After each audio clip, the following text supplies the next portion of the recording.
Hey guys, I just finished watching Supergirl Season 1, Episode 9, Blood Bonds, and wow, what an episode. I mean, this episode was okay. It was nothing super duper, was not a lot of action in here. I mean, there's a little bit here and there, but it was, I guess, a lot of touchy-feely moments. I guess the action was pretty much at the end, which was kind of cool, at least at the beginning, to see them finally in, like, high up in space and getting, dodging planes, at least the one plane. And stuff. Would have been interesting to see them actually in space and stuff like that, since if you're gonna have a bunch of people who could fly like this, Supermans and stuff like that, would have been way cooler to see them in space. But whatever. There was a few, and then there was a little things here later on that kind of messed up, like when they were trying to trade Astra for, and General Lane was blocking it. It was like, why not just have Supergirl use her heat vision, heat up the guns become red hot, they drop them, instead of that one guy who didn't have authority to tell anyone, especially not, maybe he does have authority, but he doesn't have authority when General Lane, someone higher up, is there telling him to do something else, I mean, that didn't make sense.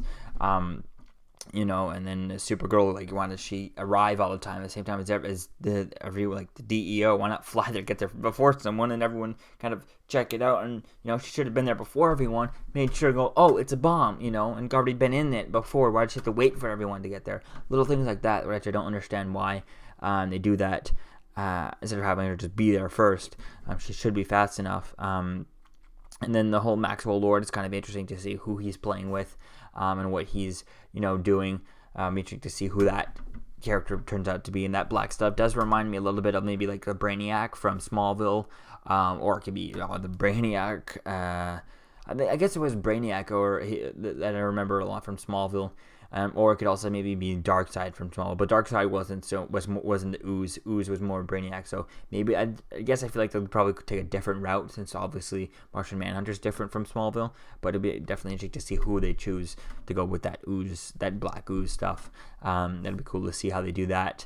But definitely can't wait to see more of how this is going to turn out.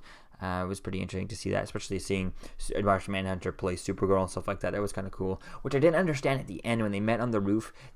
He was Supergirl, and then he went to Martian Manhunter, then he went to Henshaw. Why not just go Supergirl to Henshaw? Is there a reason why he had to show us? They had to show us that he's Martian Manhunter for that half a second, and is he transformed? That didn't make sense. It seems like ever since we know he's Martian Manhunter, he can't use his powers unless he looks like Martian Manhunter.